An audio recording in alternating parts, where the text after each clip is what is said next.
Hello, everyone, and welcome to another stream. And hopefully, everybody had a good week. And yeah, so just to kind of jump in with a couple of the updates from the past week. Mostly, I've tried to focus a little bit on AI just to kind of get a little bit of the behavior for the enemy. And one of them, something that I've shown in the past is for some of these kind of static elements that you probably, they're just in place so you can't get past them. They um, they have a detection meter. So I was using this little light bar across the top to kind of give you an indication that uh, you know you're being seen, so to speak, and that when that one fills up and turns red, then it's going to fire on you. The the same thing, what I wanted to do is do the same thing for the regular NPC, which kind of gets spawned through a separate blueprint. So let me quickly show you what how that ended up. And I'm still just in the process of that, so it's not quite perfect yet. Right at the moment, the NPC, the enemy, still has a light bar because that was kind of the easiest way that I could prototype this in the beginning. But what the plan is to actually shout something at you, like, hey, what's that? Or do I know you, depending on the stage of detection where it's in. So let me show you how it looks with that detection meter. Hopefully, we'll be able to see it. And I think it might be easier to make it with a binocular um, to look at the enemy. So let me move the binoculars a little bit closer so we can pick them up a little bit easier from where the player. I've started with the player kind of behind this wall, so the enemy doesn't is not able to see it, the player. All right, so let's take a look. I just need to pick this up real quick. And I can't remember which one. I think it was 3. Okay.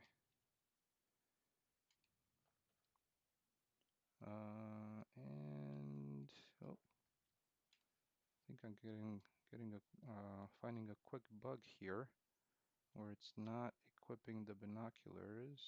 And I'm kind of wondering why. Okay, so something to be fixed. But at the moment, whoops, and I did not intend for that. This was a little bit of an attempt to add the audio, but it's kind of playing in a loop and trying to figure out a better way around that so that different audios play at different detection levels. And so let me quickly fix that here. Where was that?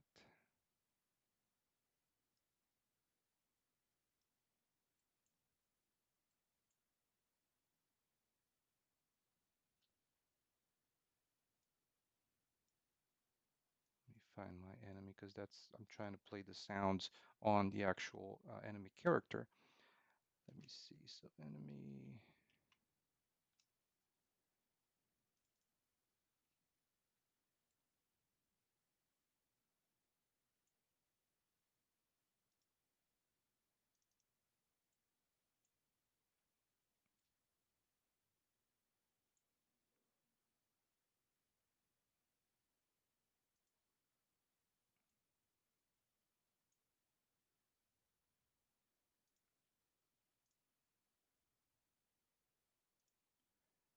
And yeah, one of the struggles at the moment is working with services, which nobody really seems to explain them properly. There's like quite a few events that are supposed to be implemented, but or at least I couldn't really understand it easily.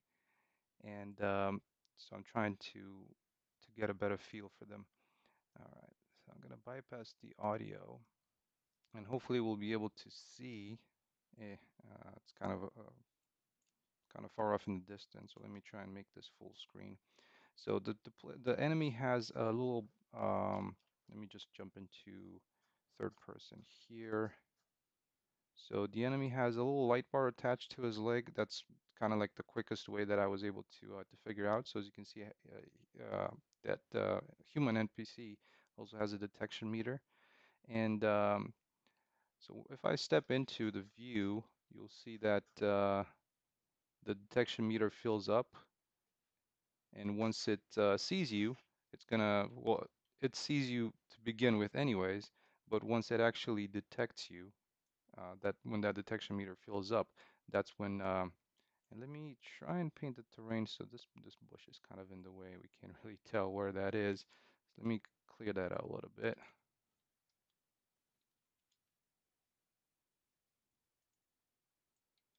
There we go. Actually, still not, still there. All right, so now we hopefully get a bit of a better view on that, you know, it'd be a progress bar at the moment, but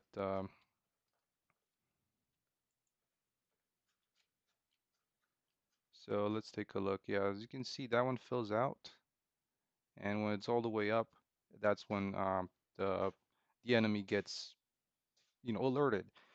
And what I'm trying to do is uh, to to not have, because I mean, from a distance you can't really tell on that truck, on that military truck. The truck is pretty big and the light bar is pretty big, so you can tell at it from a distance.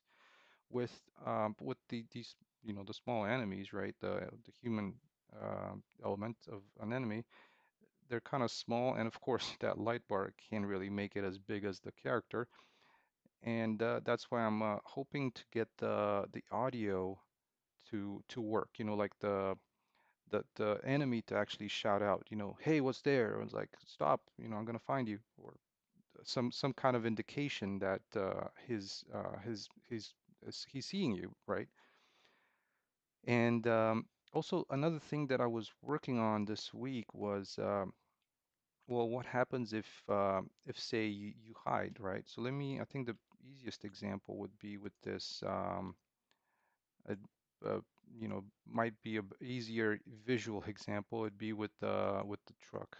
And let me move this over here because they basically function the same way, both the truck and the human enemy when it comes to the detection meters. Uh, and like I said, this one has a, you know, this bigger light bar, and you know, you can easily, you know, see it without the binoculars that it changes.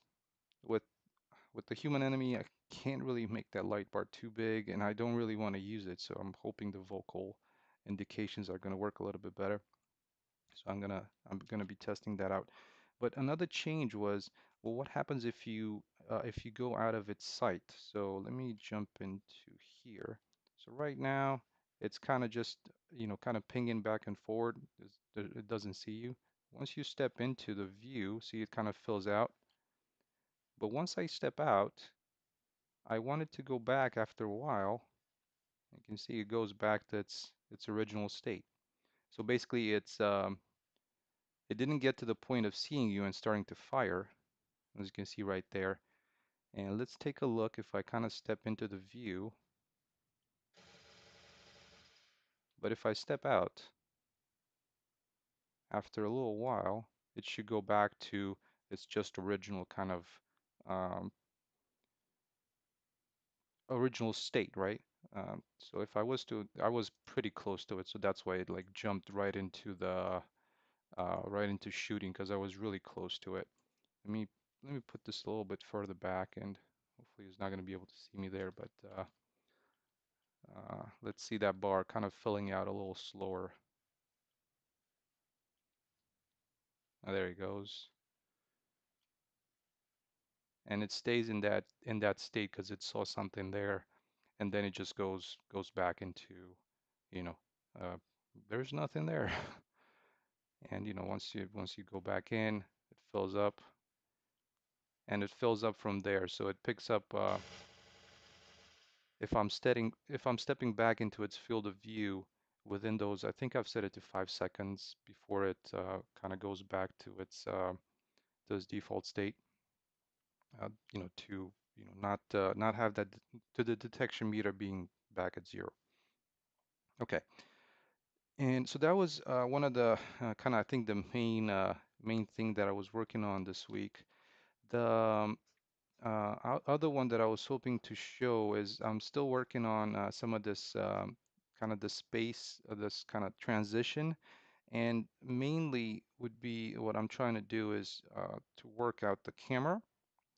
And hopefully I'm going to have something more concrete by next week. And the same goes for the enemy NPC. And like I said, for now I've just set it to yeah, no, I don't want to talk to you, sorry. So right now I've just set it to have this little light bar that kind of just similar to what the truck has, because the logic behind the detection is the same. It's just how I'm displaying it or how I'm showcasing it to the player, right? And with the enemy NPC, it would be like I said. What I'm trying to do is with the vocal cues. I see you. I'm gonna get you. So that's one of the that's I mean kind of the major update for this past week. I am still on 5.2 because the one plugin that I'm using that is used to generate the facial animations, it has still not been updated to 5.3. And like I said, that's the main thing when it comes to some of these plugins, especially the ones that are either free or pretty cheap.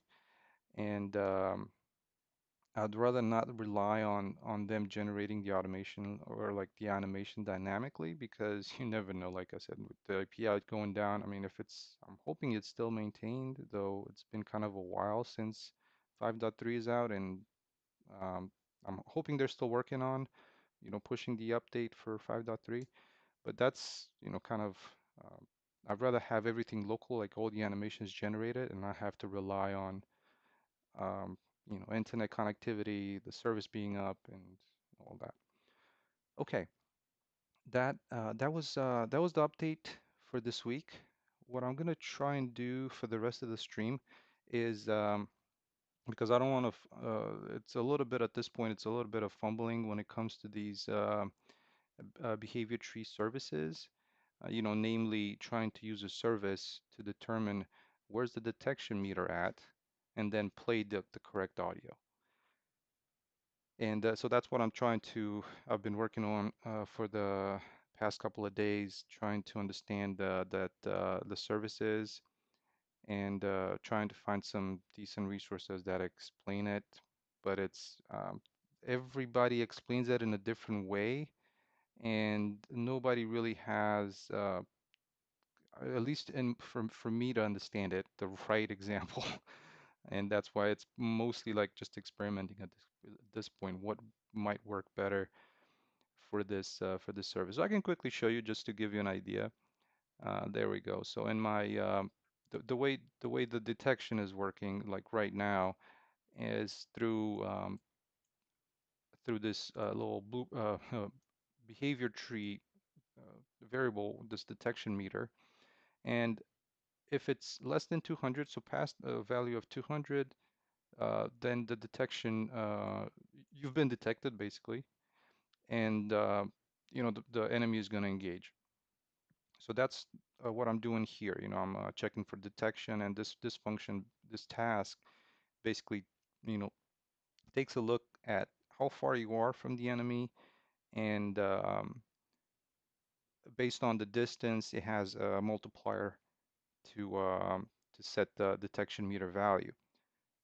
What I was trying to do is I was trying to add this service in here, and based on this branch running, the detection meter would get updated, and then down here I can say, okay, well, if the detection meter has crossed a value of 50, I'm going to play this sound, say, hey, what's that?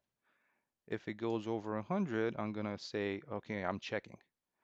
If it goes over maybe 150, or that would be the example, it would say, okay, I got you. I'm chasing you. In this case, it's going to be 200, right?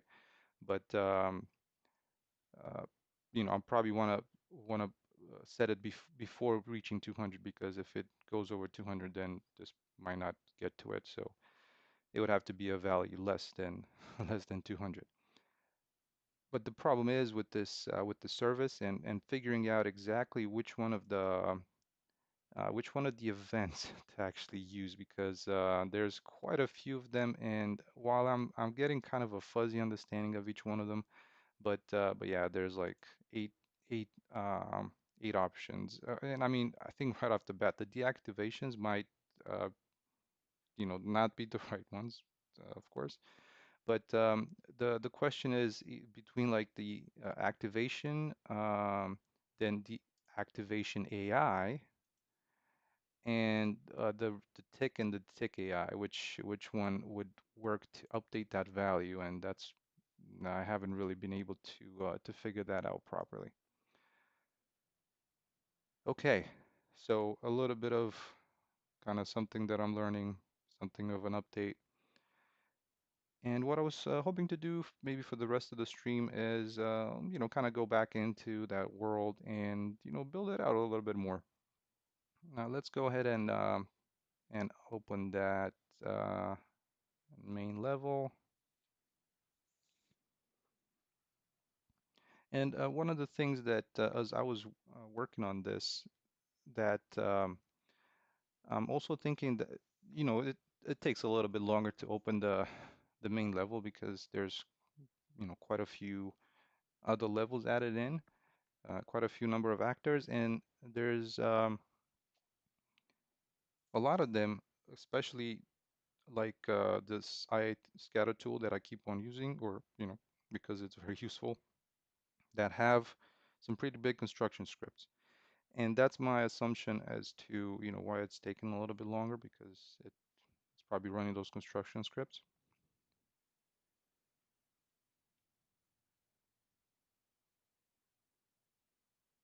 So let's see, it's getting there.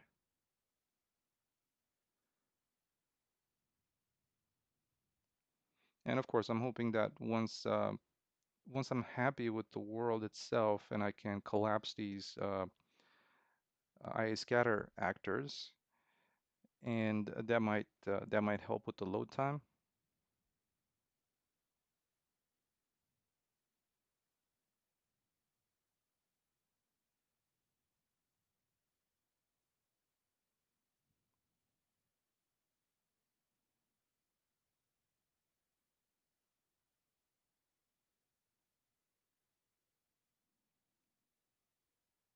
And since most of the levels have been added, I only have a few. Actually, there's a few to add. So let's add those in today.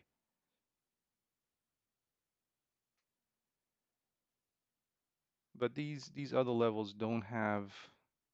I mean, there's one level that has a lot of actors. The other ones, not so much. So I'm not too worried about increasing the number of actors in the world by that much. Of course, there's quite a lack of optimization in some of these levels. Like there's the residential houses has a ton of actors just because the modular buildings have a lot of pieces, like a lot of pieces. So those are planned to just merge into one mesh, which will just create one actor, and that should also help with performance a lot.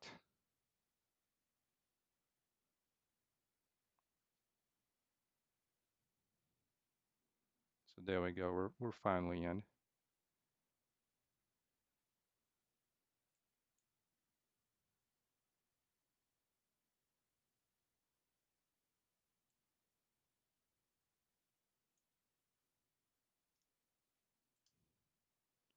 All right. And as we've seen in the past stream, I was playing around with, and hopefully that thing loads back up with the vegetation. It's just the instancing that's taken a little bit of time on my machine. There we go.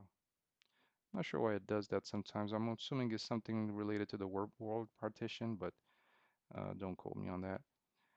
All right.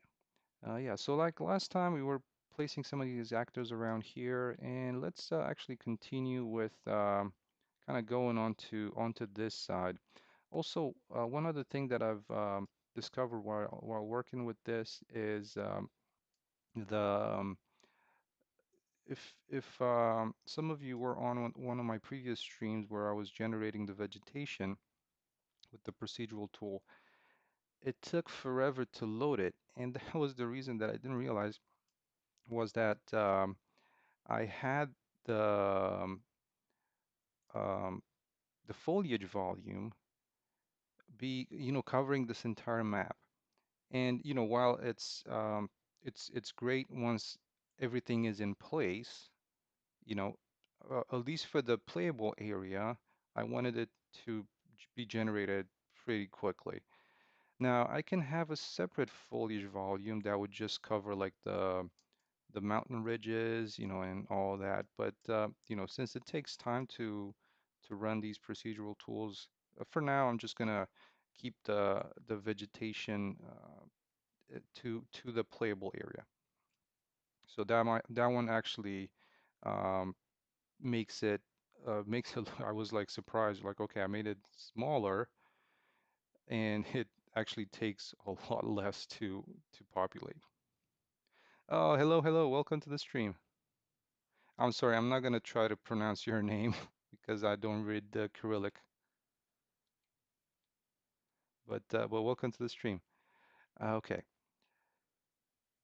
Uh, yes. So what I was thinking of doing is adding those levels from before that we might remember, the ones that were down here, that little bit of a village area, so to speak, where we there were like the convenience store, the motel, the laundromat, the gas station, and maybe add the roads blind back in because it's missing. All right, well let's get to it. So for that, I am going to work with some of the level instance, just like as before, and let's select the level, which is gas station.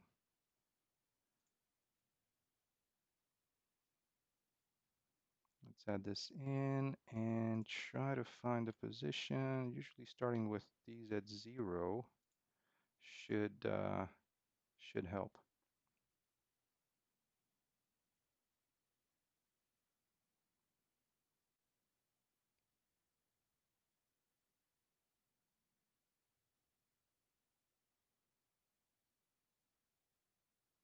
All right, come on, you can do this.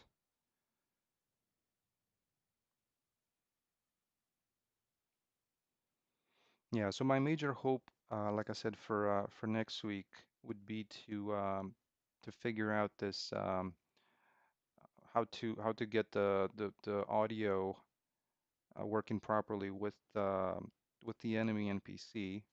Because right now, like as far as the using that light bar, that works well.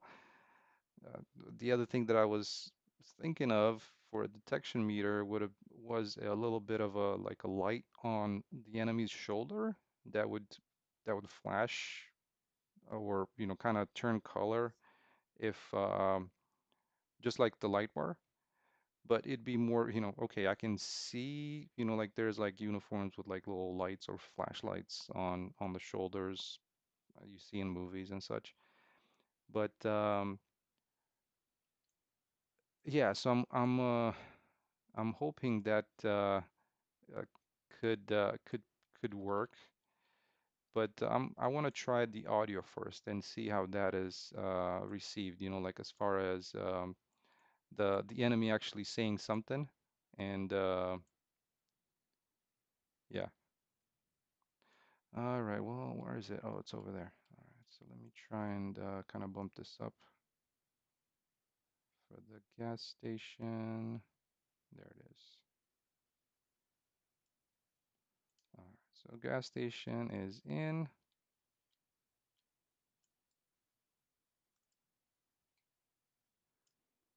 And as I've mentioned in the past, the the runtime grid will be set for the external assets. And as well as this gas station itself, it's got quite a lot of actors in it, and a lot of it can be optimized as far as, kind of merging all of these into one, usually something that share the same material. But yeah, let's just kind of add these everything in here.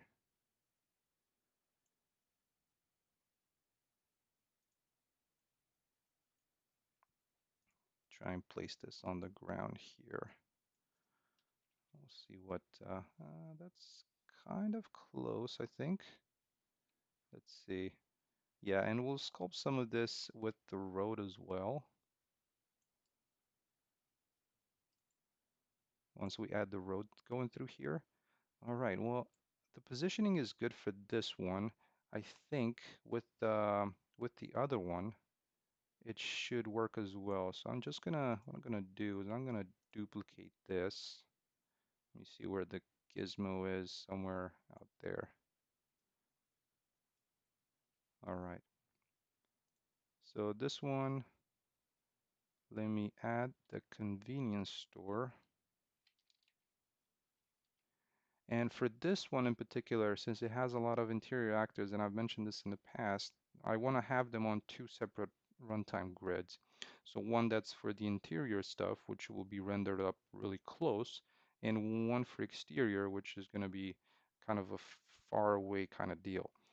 And that's why I have these, and I'm hoping I'm going to use the right ones because I was experimenting with some of this stuff here, and I cannot recall which one was the one to go with. So let's try this one. Oh, there we go. It's over there. I might have lifted it a little too high up.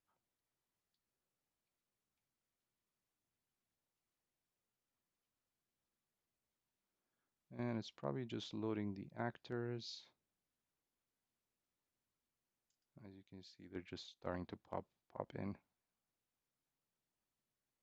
There's this preparing static meshes. There we go.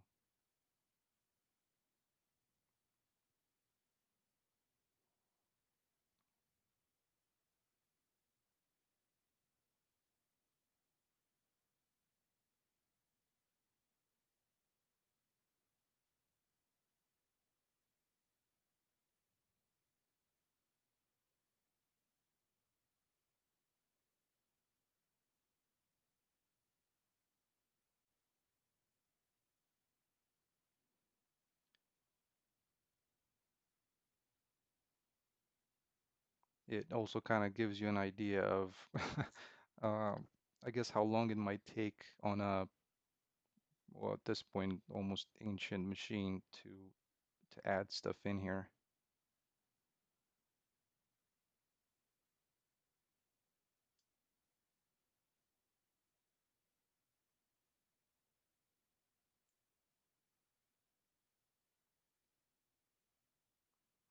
So for now, I think I'm just going to add the exterior level because the interior has quite a number of actors. And I, yeah, I don't really want to have everybody wait that long uh, for my old timer to just process all this stuff. Okay, so while that loads, just going to let it be for a little bit. Let's also add the motel. So I'm just going to use this one. Hopefully I didn't lift it up too high. And this one's going to be motel. See if I have it in the right place. Yeah, this should be the right one.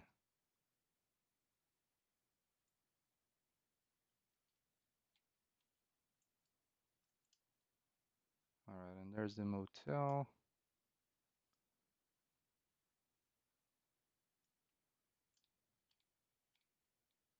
So yeah, that's just loading as well.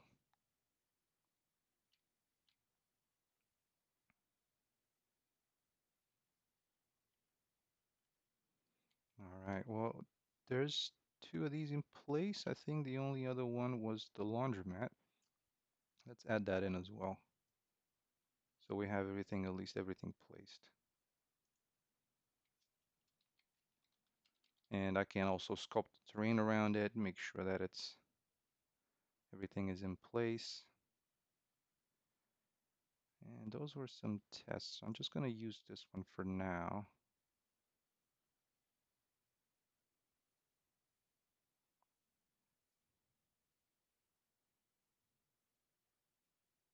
There it is.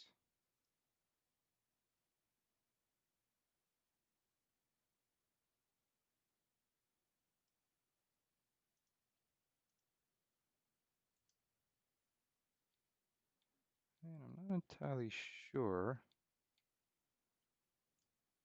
why this one.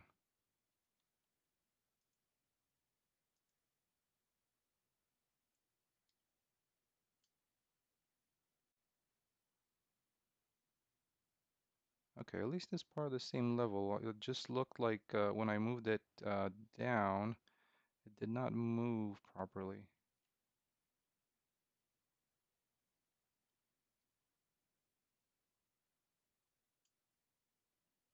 I'm just gonna quickly save.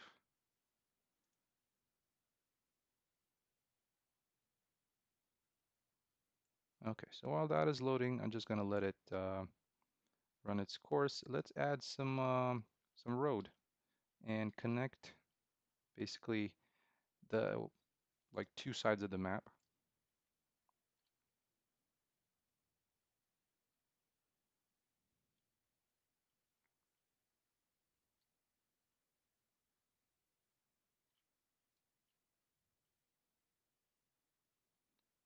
Let's see. I think I can recall where one was going to.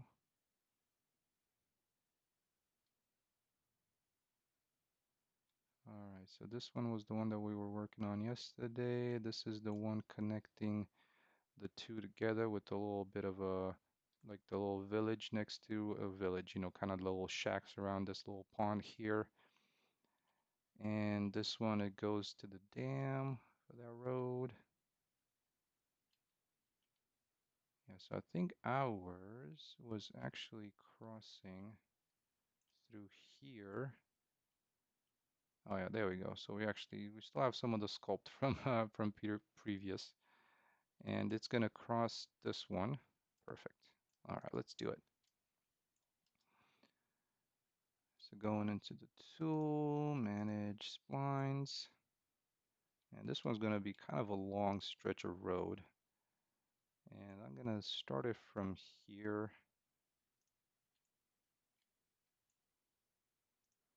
The good thing is that this one is already somewhat sculpted and might make it a little bit easier to place these control points.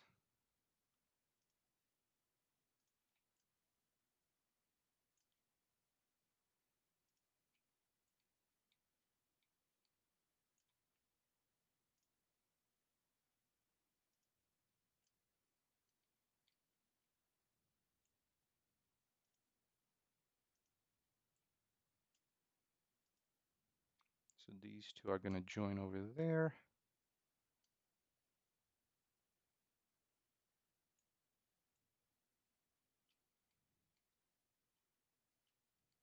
Yeah, and it's still just kind of running through this. As you can see, there's like a ton of stuff that it had to go through for those levels that I just loaded. All right, so this one will kind of follow through and onto this corner of the map. And I'm kind of wondering if I should. No, I think that's going to be fine because this area here is where the mansion will be. So that should be good. I was kind of thinking of maybe pushing it back this way a little bit around this area. But I just don't want to change where I've had those little that little ravine from before. Even though that can be moved, it shouldn't be too much of a complicated stuff. So yeah, let me adjust this road a little bit.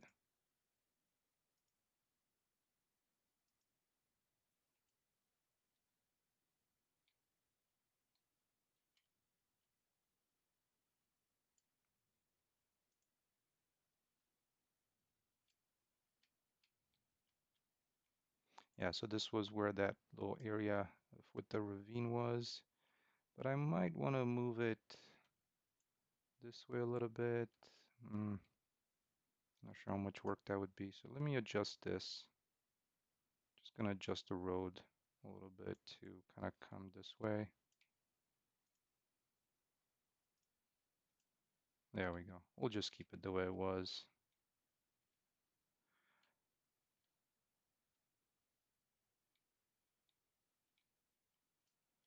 This section here might need to be, it's not a hill climb type of thing, so let's just try and make it so it's a little realistic in slope. All right. So there's the road. It goes down that way. Um, the one thing, I might actually do it with this other spline because I don't want them to overlap. Hopefully that makes sense. I mean, I want it to be on the same level, like kind of there, so that I can make the that intersection. But I don't want the splines to to overlap. I'm not sure if it's gonna how that's gonna look. I'm gonna try it. I haven't done it, but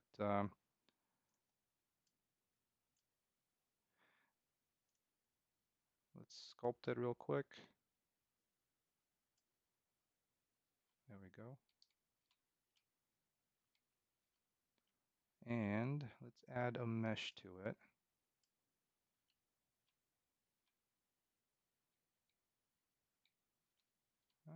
I might actually get this a little lower.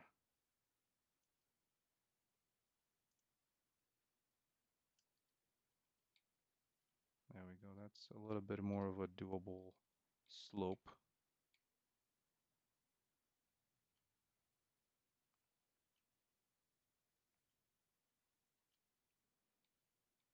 And yeah, this road actually, I'm not sure if it has a point. Yeah, there's no point in it going all the way to there because, uh, and even though I kind of like this this junction, having an actual junction here, I might move this one from the dam a little bit more this way because this is where it used to be, kind of going through here. So let me adjust that. And then that way, this one, we can actually join it into this because that's where it's supposed to go.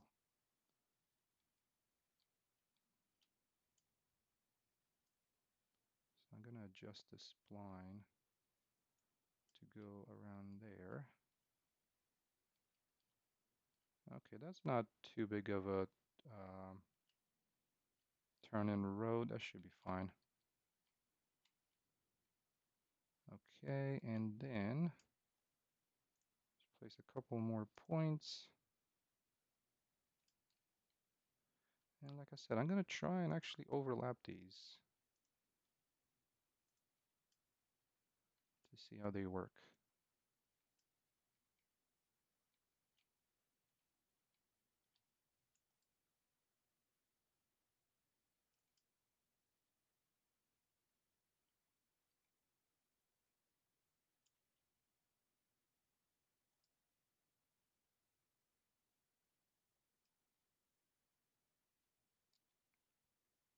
And now it's just the trouble of selecting the spline points. Let me make sure that I'm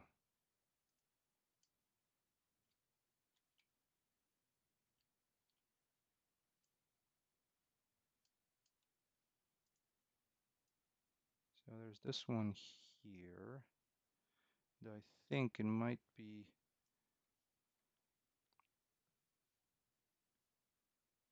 For whatever reason, I thought there was a way to like split one of these points. Maybe there isn't. So that I can so that I can because I need to have one right around where this junction would be. So I'm gonna try and just move it here.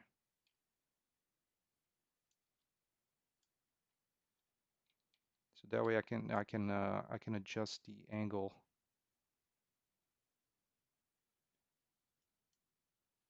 of where this junction would be at.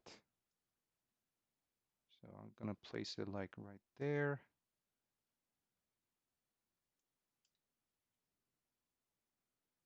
Okay, that's actually pretty good. And the other thing that I wanted to do, since I can rotate it, let's actually make it somewhat flat, like that.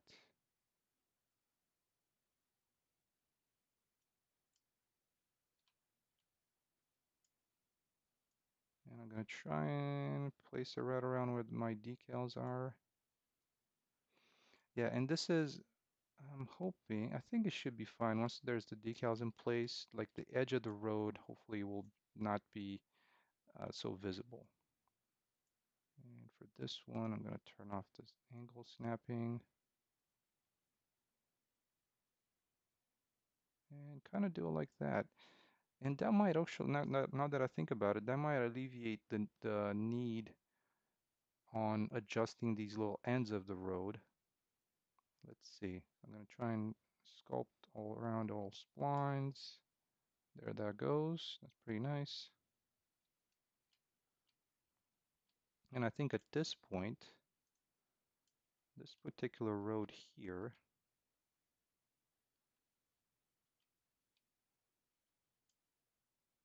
let's go ahead. I'm going to try and do this.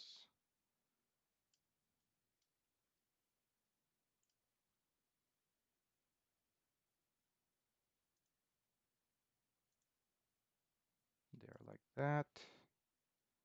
And now I can try and grab this point, place another one there, and just kind of follow what was there before.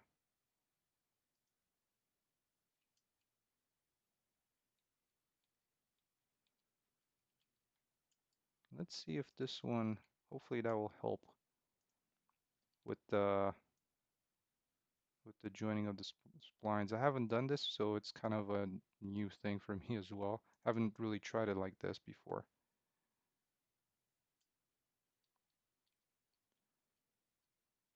Yeah, it doesn't, I don't think it's going to work so well because this one has its own side fall off.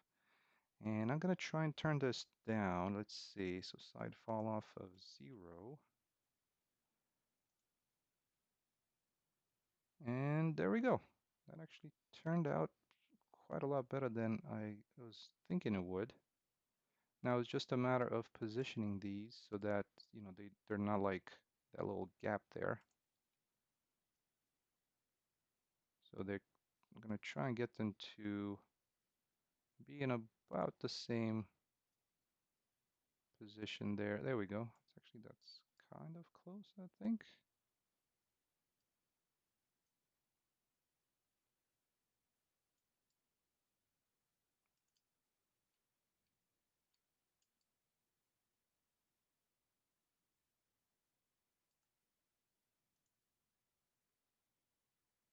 Oh, there it is.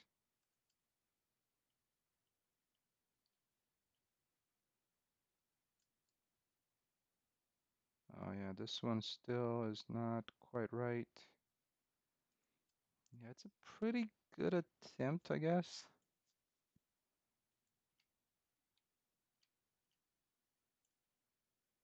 Can we make it better?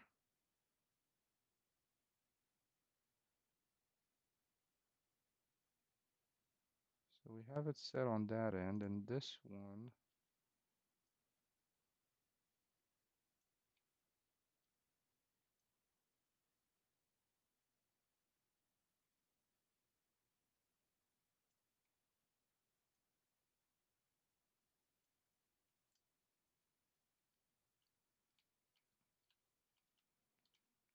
let me try something here. So rotation, since I've been playing with these ones and they don't really, not really liking them, but I'm going to try and adjust these to be all at 0. And then go from there. So this particular one might benefit from having it like that.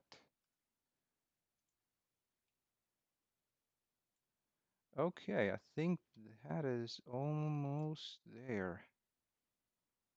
For that little hump there, I think it should work with a decal. But on that side, it's looking okay.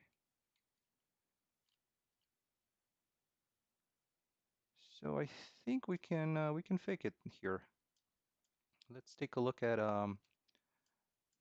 quickly save. Let's take a look at some of these decals that we have around here. I'm going to try and position them a little bit better.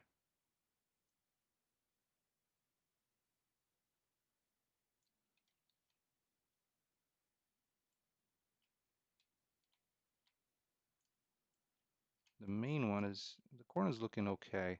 The main one is this one. And I would say maybe this would be the main road. Let's try like that.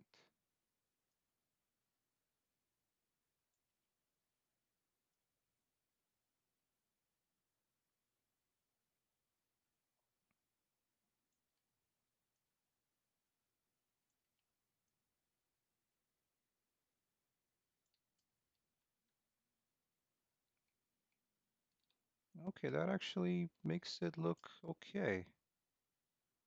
I mean, you're not going to be able to get the player down to this level, but yeah, I mean, with not that much adjustment is at least what I've done here.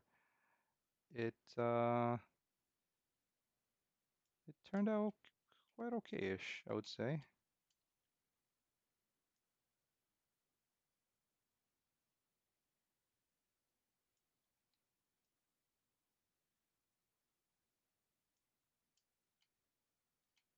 Like that. Then we have this one here that we can adjust a little bit, like so. And this one as well.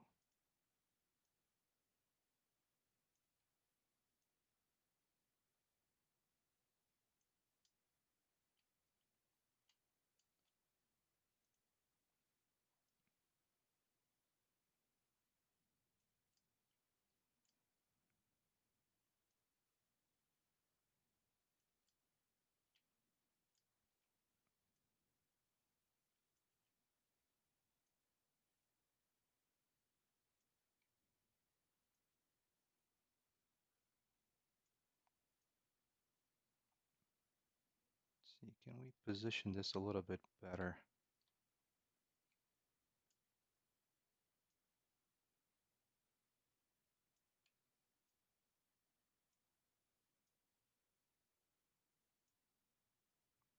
And one thing that I need to do is actually change the sort priority. There we go. Because it was overlapping with the one kind of coming from this way.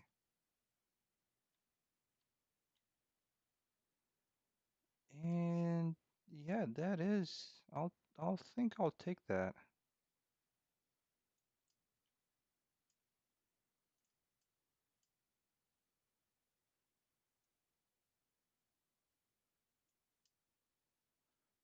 That is quite okay for a road junction. There's not a lot of seams visible. I'm thinking this one, we can maybe make it a little bit better.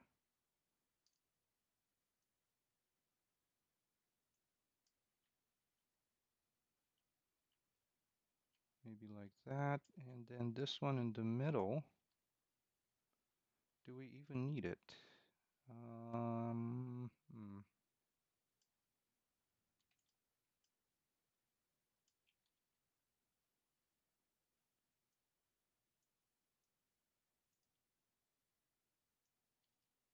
How many of them do we have here? Why is it?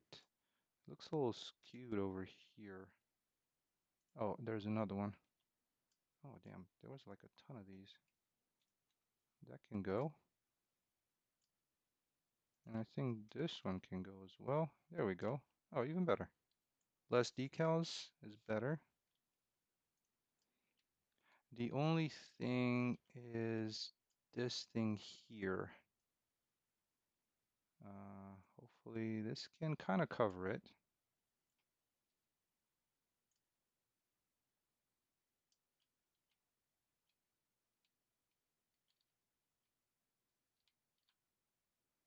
I guess that's why it was good to have one here in the middle to help with those edges.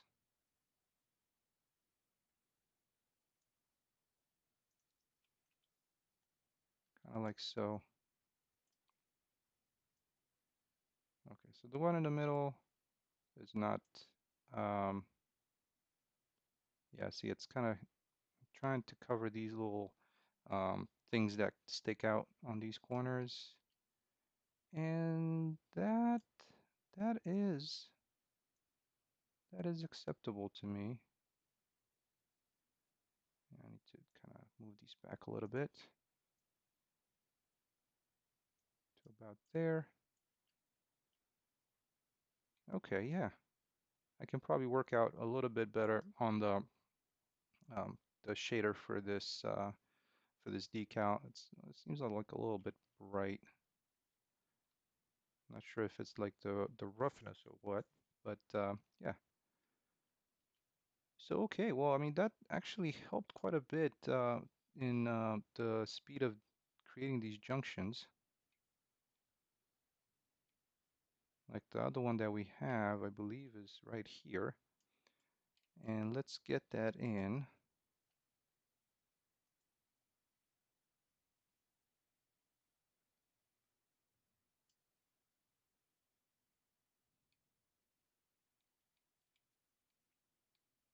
Oh yeah, and there's like a bunch of these that are just left out here that I need to clean up. Let's do that real quick since I'm right here.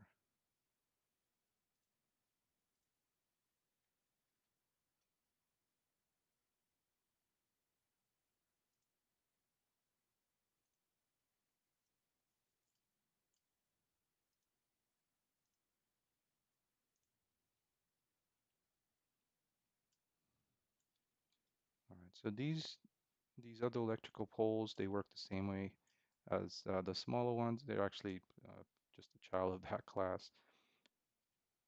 All right, well, let's do the roads. And we were in this one that I wanted to select the proper mesh.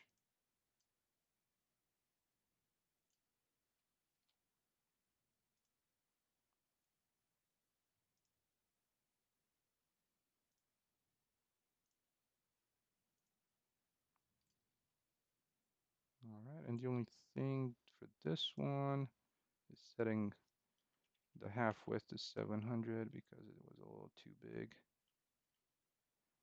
I'm also thinking one of the ways, so I've been experimenting a little bit, and I'm not sure, like I said, if this is a issue with 5.2 where the sculpting does not work as it worked in 5.1, if it's a world partition thing or if it's just a my thing, is to work around the issues that I'm seeing is under the segments to actually set the scale. So I wouldn't touch the control points. They would all be maybe at 1,000 for a half width, and then adjust the side fall off. But then on the segments, all these will have to have the same scale. The only thing is they're dependent on the half width of the spline, so have to be careful with that. But so far, having it at 700 seems to have worked okay.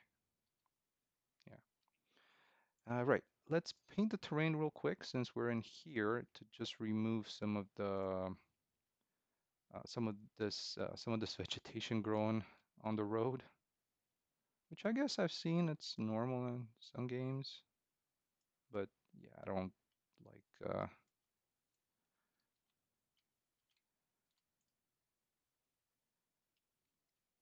like it that way. All right, so just gonna paint a little bit around alongside the road.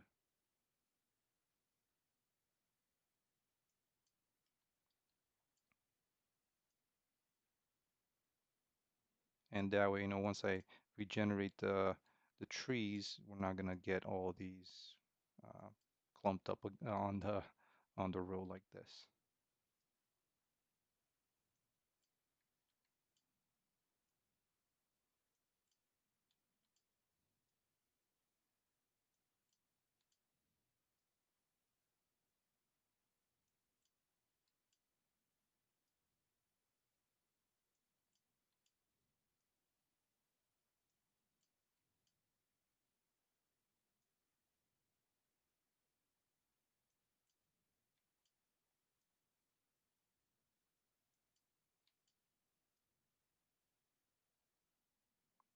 right, so that's good for there.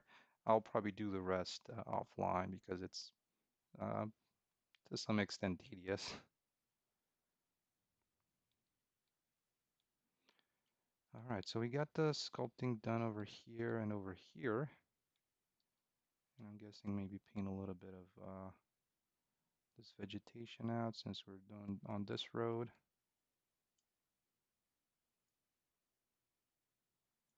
Actually, I'm not sure um, if I can do it um, like top view. If that's would that make it simpler? I think it would. I'm not gonna be able to tell much about what the result is, but I think I'm gonna be able to follow the road a little bit easier when it's kind of top view.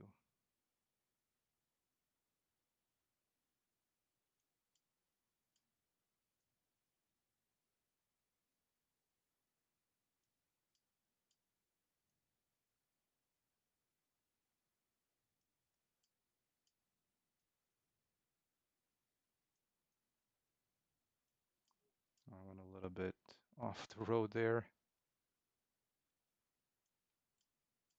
but it's getting closer.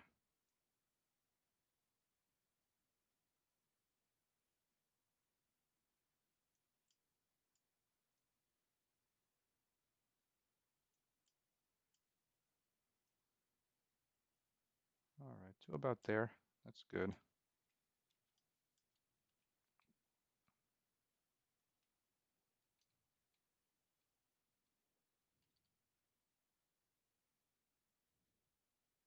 All right, I removed everything. The road is almost in the right place. Let's just adjust it a little bit to match this area here. And for that, I'm just gonna place these in the same kind of height. And also, I want them to be at least as flat as possible going that way.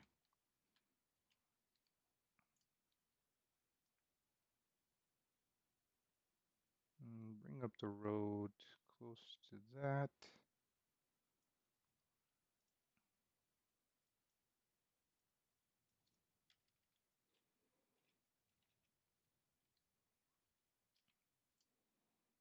And let's see, where's the other point? Right here.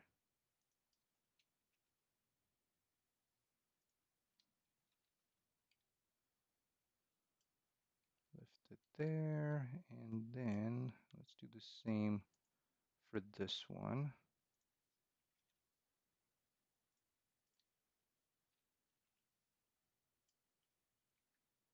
Okay, two about there.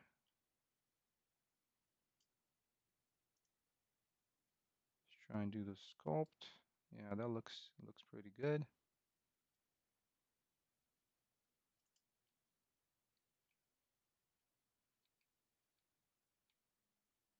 I guess it could be a little bit lower though.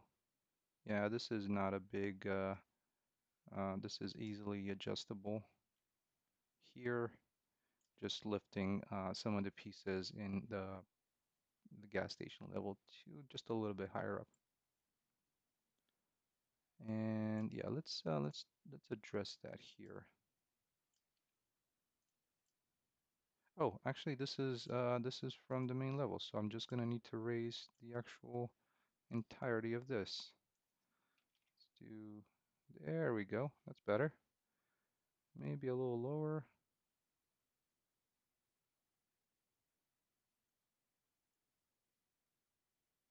That should be good.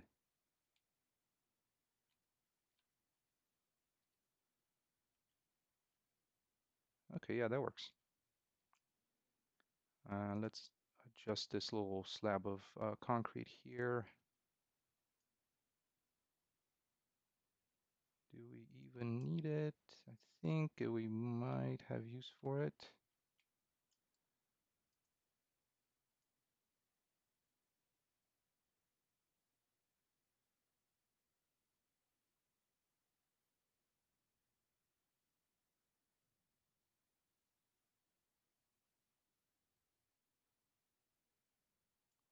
I'm trying to kind of figure out a way to have the transition from the road onto here, onto like the parking area. I'm not sure if I want to keep this or not.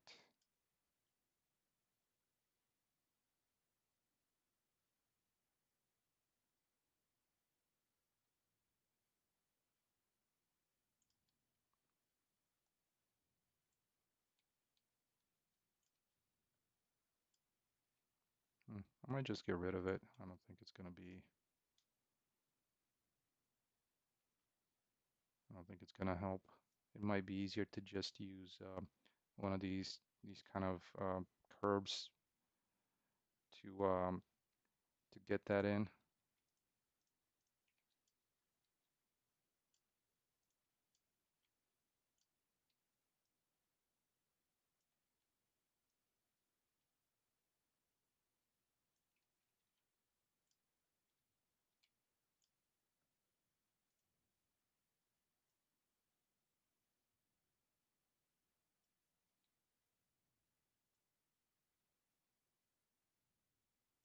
Something like that. I think that should do.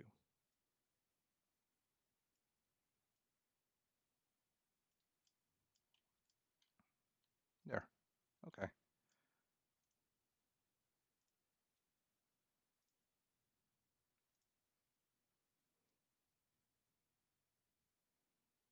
And this one would be level instance. I need to name these properly. Gas station.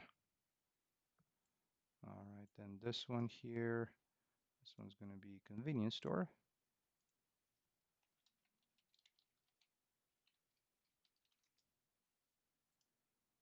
Let's get this one here. This one's laundromat.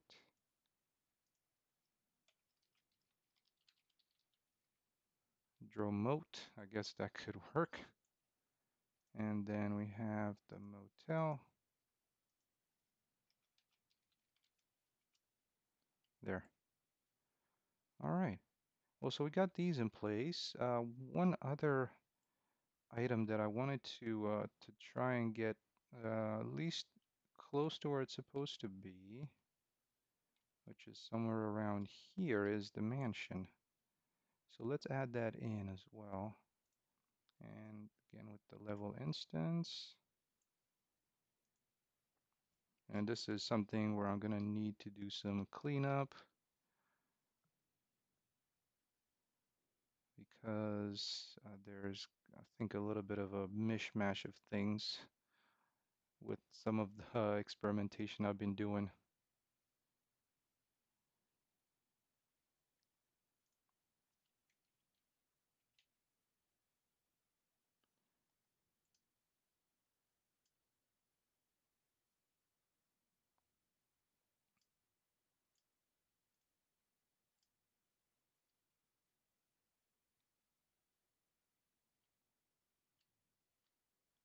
And yeah, I'm not entirely sure if this is the right one. Actually, I do have, oh, I think this is the right one.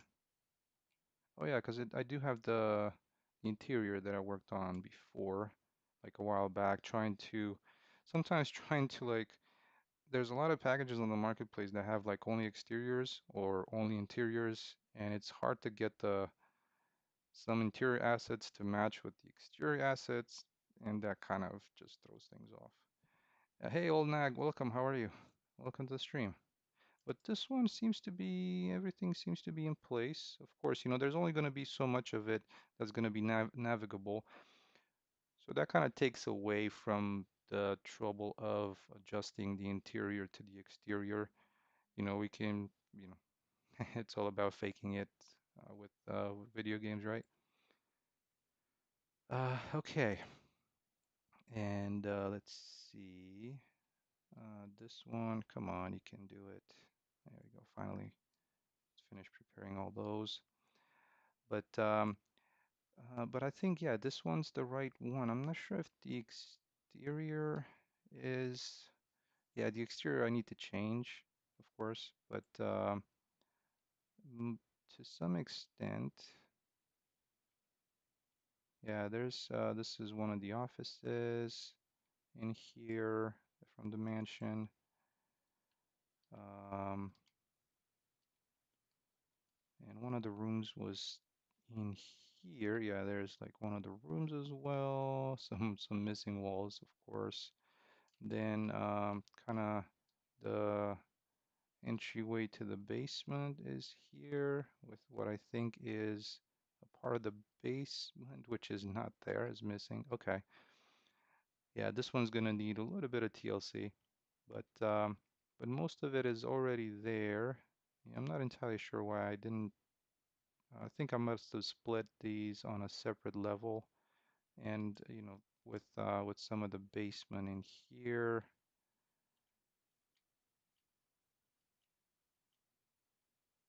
Yeah, so these are gonna need a little bit of cleanup, but at least placement and placing them, that should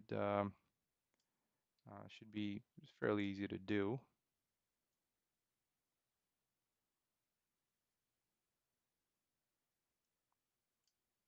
Kind of to about there. And also adding like a little bit of a road to link it to where the house is. And I'm gonna sculpt the terrain here a little bit just to set something around the house. And yeah, definitely the house is not gonna be like an abandoned kind of situation like this is, but I still have not updated the textures on this particular package. I think that's a little too high. Yeah, and this is what I was saying when it comes to the exterior or the interior not matching the exterior. I have a plan for how the interior will be, but then I have to adjust the exterior to match. So as you can see, there's like a bunch of these pieces that are disjointed, kind of not together. But yeah, like this hallway, um, it's definitely not what it should be on the outside. Hey, Janlu, welcome, welcome. Hello, how are you doing? All right, well, let's continue with this. I think, like I said, I think I went a little too high with the sculpt. Let me see. I think that might be a little bit better. Yes. Hey, it's going pretty good. How is your Sunday going? Thank you so much. Thank you so much for stopping by.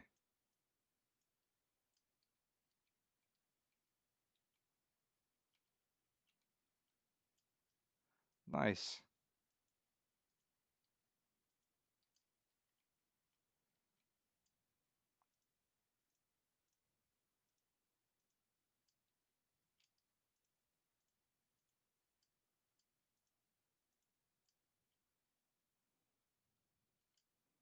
All right, so this one's almost sculpted where I wanted it to be, but the rest of it is just going to be through a little bit of a spline because they're very useful. So this game is actually called literally like the name of the stream. It's called On Your Own, and it's a single player action adventure game. And I usually stream on the weekends because I have a day job, and this is just a part-time project of mine, a passion project, I would say, that I've been working on for a number of years, like a big number of years, let's put it that way. But yeah, it's a lot of fun, and yeah, the idea of the game, you start the game by plane crash, which yeah, it's overused, but that was the one way for me to I mean, that's kind of what I've thought would work because you're kind of in the process of leaving this place, right? And what happens is there's like a malfunction with the plane, and you start basically a plane crash sequence. And during the plane crash, you get a few different points where you can jump out of the plane. So basically, starting the game from different locations on the map. And kind of that's why I was thinking of having the plane crash. So I hope that makes sense. That was it kind of made sense in my head. I kind of like that, and so I went with it. But yeah, there's the map is well, so yeah, I think the forest, because I've had other people asking me about the well, like the forest, right? I'm not sure if the forest gives you, if you start in multiple, if you can start in multiple locations or not, because I haven't played the game. But yeah, I think the forest, like the forest has a plane crash. Far Cry 5 has a helicopter crash. Um, what else? I think BioShock has a plane crash. So that's kind of a common theme. I know it's pretty well used in video games because you have to not just spawn in the world, if that makes sense. And how do you enter the world? I think that's I would say like a an easy target, the plane crash.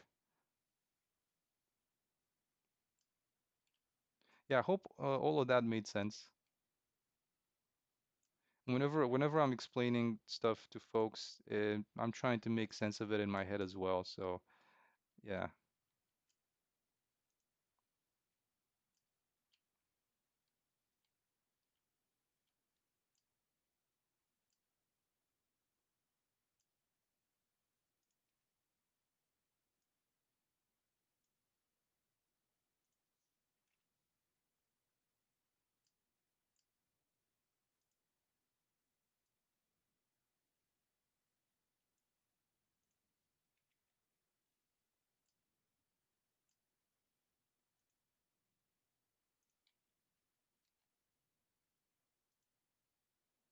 But like I said, this is going to be solely single player because those are the games that I play, and I I you know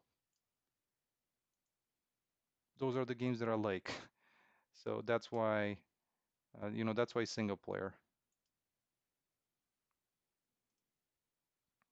I think the Forest has a multiplayer to it as well. I'm not sure. I mean, sorry, a single player.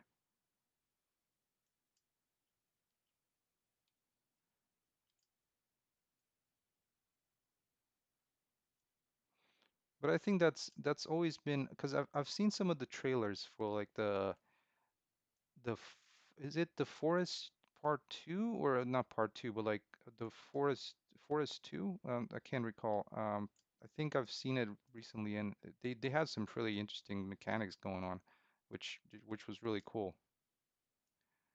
Yeah, so this is not a survival or like not a base building type game and or anything like that. Yeah, yeah. I mean, there's kind of the plane crash sequences in place, so when you start the game, that's you get to choose where you jump.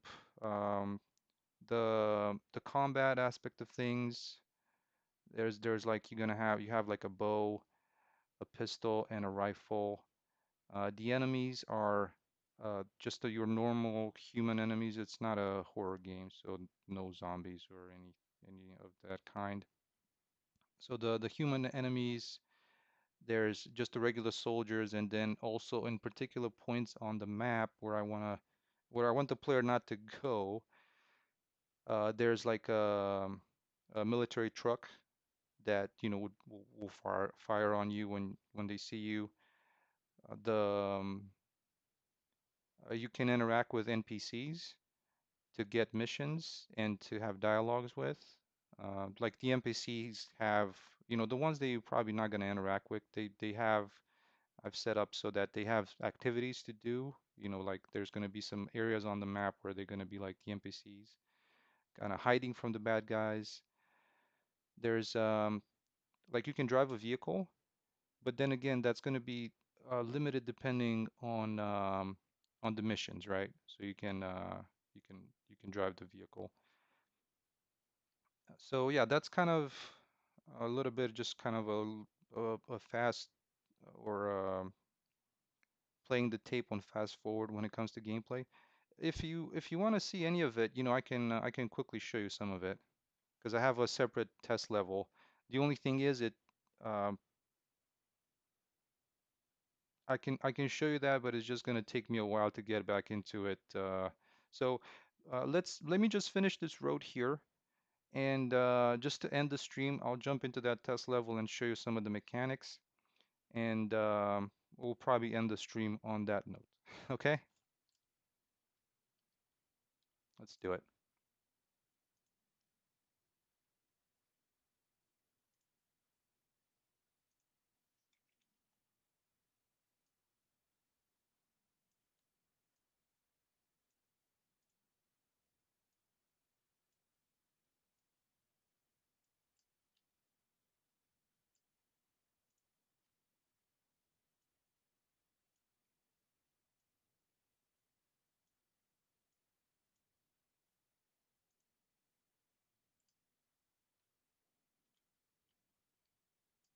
All right, that's pretty good there.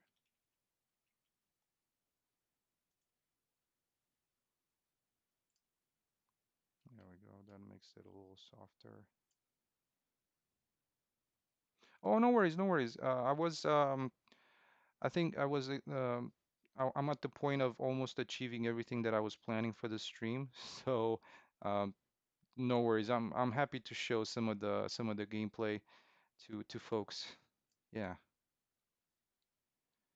All right, let's see. So that road kind of leads back into town. This one connects to the little village where I need to still fix some of the terrain so that the houses don't float. And this one goes back through here, and this is one of the exits from the map. Goes past the facility um, with some of the industrial area of the town, or kind of this area here. And there's another exit down that way with, oh yeah, let's actually add another one here for the mobile park.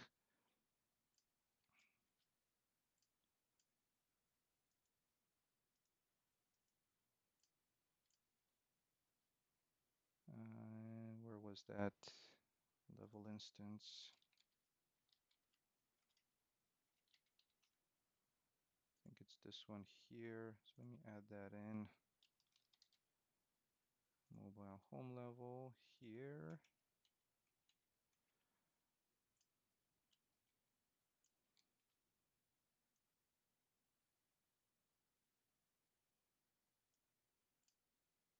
There we go. So this one's in place. I'll just need to again adjust some of the landscape around it.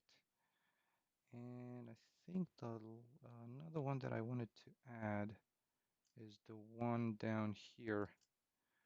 Oh, nice. So are you using Unreal or some other game engine?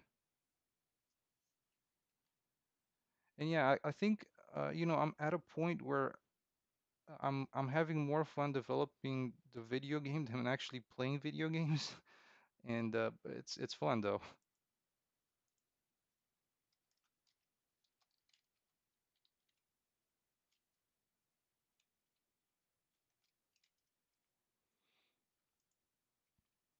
And yeah, I think Unreal at this point is the more balanced engine available out there, at least to me, in my case.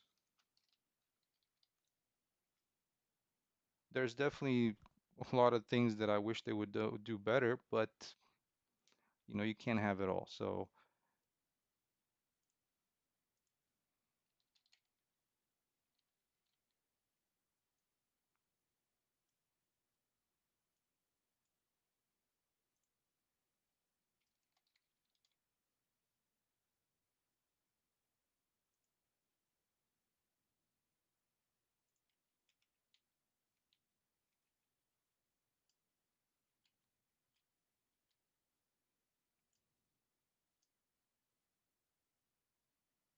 okay, where is the stuff for this guy?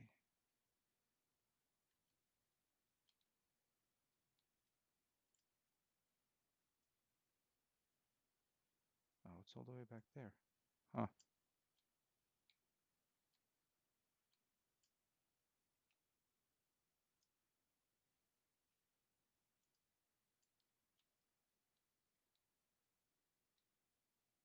Yeah, there we go.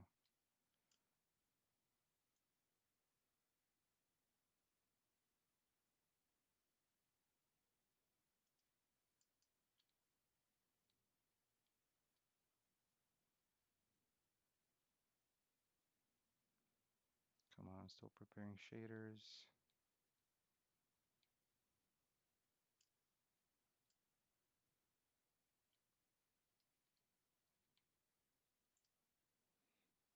I like making video game now. I need to place the interior of the house.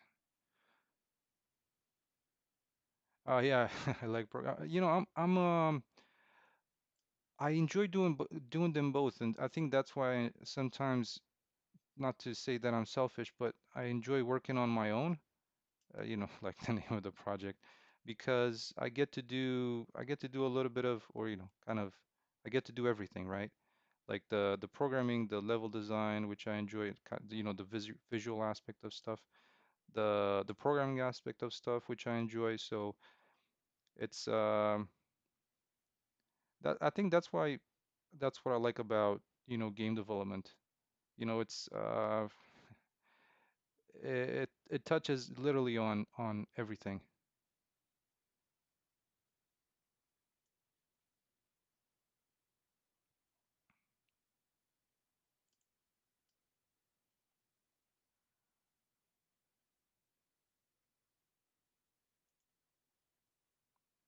Come on, center on selection. I wanted to move this to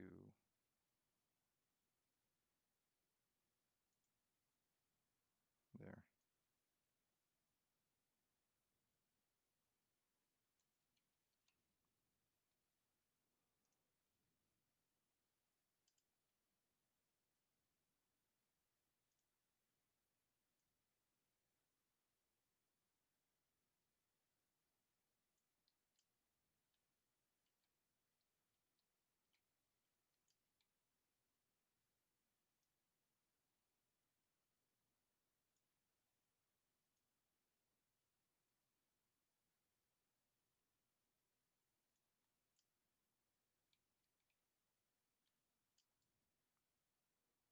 All right, so this stuff is almost in place again. Just needed to adjust the terrain a little bit around it. Okay. Uh, yeah, so I think I've added all the new levels in here. Jianlu, let me show you some of the gameplay. Let me go into this test level here,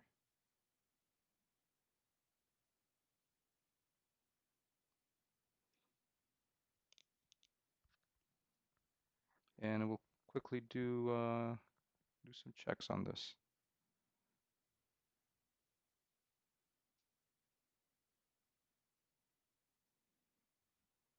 All right.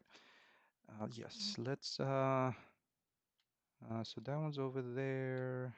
Okay. I think I should be good to not get hit by anything. Let me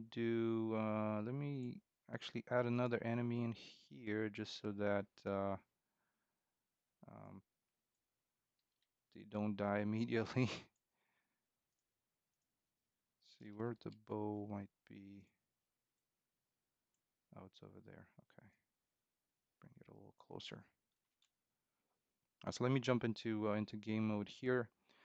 All right. Well, this one's that enemy uh, actor, which is this military truck. And the way things work, like I'm trying to have as minimal of a UI as possible. And when it comes to missions, you have this little tablet that you can look at. And well, it's going to tell you, and I think right now it's just placed a little bit too in front of the camera, where you can see some of because the inventory is going to be pretty simple as far as things go. So across the top, you have like your current items, like a pistol, the gas mask, which you're going to need, the binoculars, it's going to be like the bow. I need to create the icons. But you also have like where your next mission is. Like in this case, talk to James. So it's going to be kind of going that way and 38 meters. And the same thing goes for like the enemies, right? I was trying to have a way for the enemy to to show that it's detecting you. Like if you think of Far Cry, and I think there's quite a few other action games that have a little like a little UI above them, above their head that kind of fills out, and that kind of that tells you that okay, you're being seen. So I'm considering that as well because it'd be tough. Now this is not a Far Cry type game, right? It's not going to be like 50 enemies in one small area, but and where that UI would make sense because it can tell you what direction they're detecting you from. But in my case, since there won't be that kind of amount of enemies, like for example, this guy here, like if I was to, whoops, so it's seeing me now. So as you can see that that bar across the top, it's kind of filling in once you're in the range and once it sees you. So for example, if I'm on this side, see it kind of starts filling up, and if I hide, but then if it sees me, it's gonna it's gonna fire at me. And right now I've just turned off the the damage, the the component that takes care of my player stats, so I don't die when this thing happens. But yeah, this is one of the enemies that are going to be kind of just blocking your way off the map. So if you played Far Cry, because like Far Cry 5 especially has been a big inspiration for me. You notice that, and Days Gone, and I keep mentioning this in other streams. If you go to, if you follow one of the roads that takes you to the edge of the map, you'll see that it's even either like a collapsed wall or there's specific some enemies. I think mostly with Far Cry, for example, there's tunnels like I have, but there's like collapsed walls. So basically you can't go past it, and that tells you that I'm not going to be able to go past it. In my case, I wanted to have a combination of both, not just like every side of the map is collapsed. So since the access off of this location is blocked by the bad guys, that's why I want to have something like this. So something that if they see you, I think, yeah, there we go. So all right, the other thing was kind of combat with the enemies. So at the moment, so there's like the pistol, the rifle, and let's do the bow. To me, I've always loved the I guess this is the pistol. I've always loved the bow mechanics. And let's see, this is the rifle. Okay, so then the bow, and I need to load an arrow. Whoops.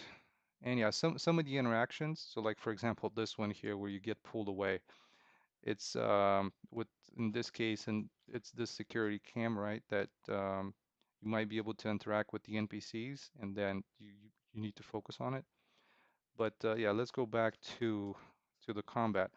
When it comes to notifying the player how much ammo you have left, well, so I have this little thing on the top of the bow that it sells. It kind of tells you how many bow arrows you have, and yeah, so I'm trying to make it in that way. I was also considering having like the bows on the side, the arrows on the side of the bow, but that would have complicated like um, the animations a little bit. So with this one, of course, you can just the regular stuff when you shoot these guys and they're dead. No, I told you I don't want to interact with you. Thank you. But and then the other thing is once you'd be able to pick the arrows back up. All right.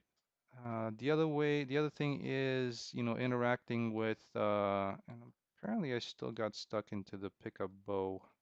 Not entirely sure why. Okay, so this is kind of the rifle, and the rifle, just shoots as a like a, you would have with the normal rifle. This is not an automatic, so it's doesn't. But as you can see, it's, kind of the ADS versus the. I need to make it so that it switches a little faster, I think.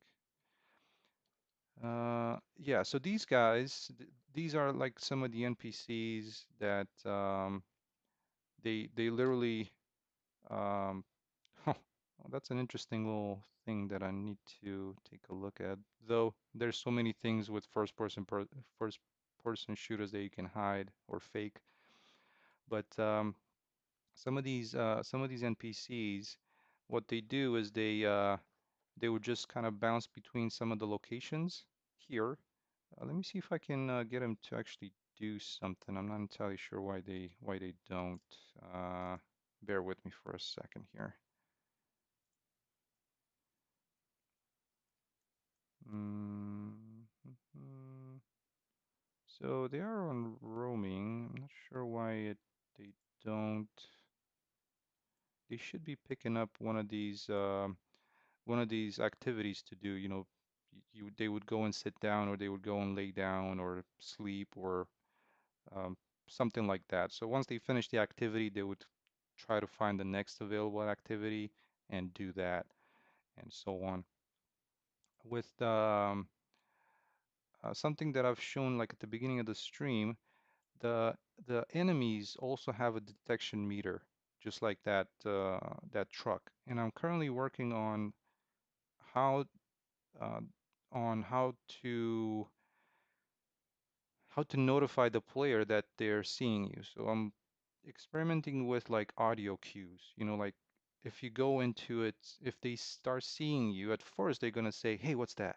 You know, and then after a little bit of time, as they focusing on you more, they would say, "Hey, I see you, stop," or something.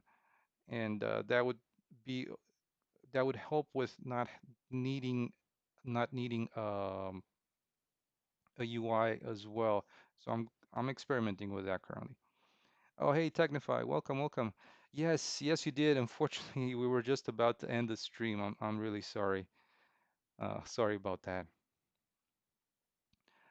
Okay, the other thing, Janlu, one of the okay, so let me see. Another one of the mechanics.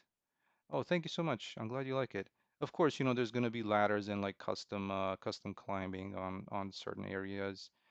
Um, the interaction with objects, of course, that's kind of the bare minimum. Like interacting with things like this.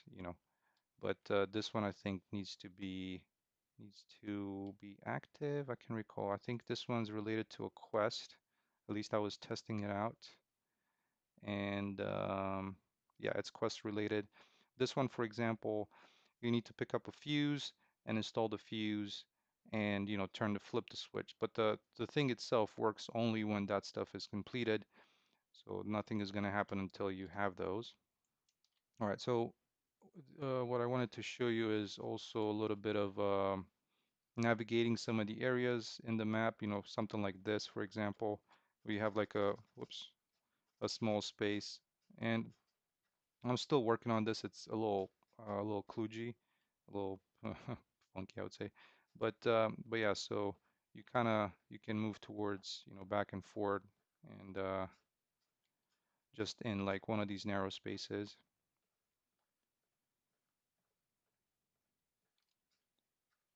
And yeah, there we go. And let me see what else was kind of interesting. Of course, I was mentioning the vehicles. So let's jump into one of these vehicles.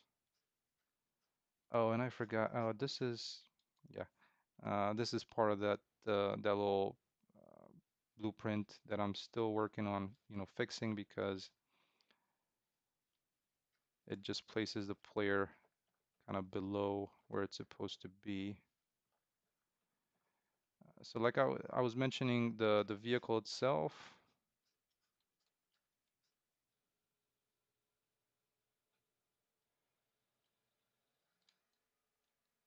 And with this one, you can switch to an outside camera, which not sure why it doesn't work so well anyways. And you know, with the vehicle, you can run some of these bad guys over. You have to have a certain speed though.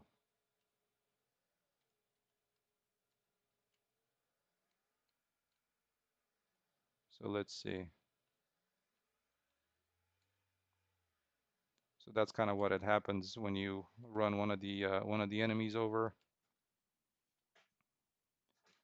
But then, you know, of course, this is gonna be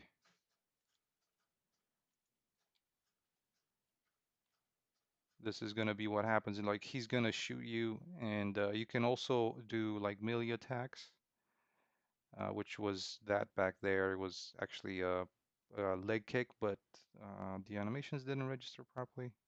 So still trying to. There's still you know a lot of stuff to do, and yeah, that's just a little bit of it from a mechanic standpoint. Like I said, a lot of the mechanics I'm inspired. I've been inspired by these action adventure type games. Like I said, you know, the Far Cry 5, the Days Gone type of games. So those are that's where that's where I'm at. So yeah, that's pretty much it in a small nutshell, so to speak. And like I said, I try to do weekly streams just to give updates on what I've done for the past week. Sometimes, you know, they're more filled with stuff, sometimes not so much because, you know, the real world, and, you know, you have to work for stuff. And but yeah, I do get to do at least a little bit of work every week. Sometimes, like I said, a little more, sometimes a little less. But yeah, hopefully that was something enjoyable to watch. And I hope to see you and everybody else that was here on next week's. Thank you, John, so much for stopping by. And yeah, guys, this is gonna be it for this Sunday. Like I said, have a great week coming up, and I'll see you next week. All right, take care, everybody.